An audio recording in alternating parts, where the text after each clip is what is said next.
ఆయన ఎంతసేపు వాళ్ళ కూతురు గురించి మాట్లాడతాడు కానీ దాన్ని భరించేది నేను కదా మామ, నా గురించి మాట్లాడేంటి? అయినా ఒక మనిషి ఇంకొక మనిషిని ఇంతకన్నా ఎందుకు భరిస్తాడు మామ? ఎవడు మామ భరించేది ఇంతకన్నా? ఒక్కని చెప్ప మామ భరిస్తాడని నేను ఒప్పుకుంటా. మీ నాన్న ఏమిట్రా నీ తొక్కల ప్రేమ? ఏంట్రా నువ్వు భరించేది? చిన్నప్పటి నుంచి నువ్వు ఎన్ని చిల్లర వేషాలు వేసినా నిన్ను భరిస్తున్నాడే మీ నాన్న. ఆయంద్రా ప్రేమ అంటే. మీ నాన్న కింద పనిచేసే వాళ్ళ పిల్లలు చదివి ఫస్ట్ క్లాస్ లో పాస్ అవుతుంటే నువ్వు ఫెయిల్ అయి మీ నాన్నని ఫెయిల్ చేశావు. అది భరించడం కాదా? 10th క్లాస్ లో నువ్వు తాగి పడిపోయి మీ నాన్న పరువు తీశావు.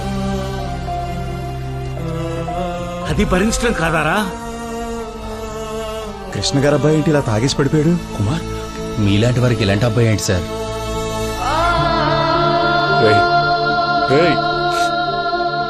నువ్వు చేసే ప్రతి చిల్లర పని వెనకాల నీకు ఆనందం దొరికి ఉండొచ్చు, కానీ ఆయనకు నరకం కనపడేదిరా.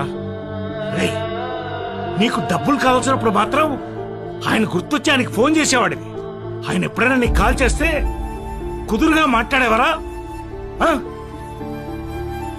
ఈ అనన్య గాడికి కట్టలు డొనేషన్ కట్టి నీ వెనక కేరళ పంపించడానికి మా బావకు డబ్బులు ఎక్కువ కాలేదురా.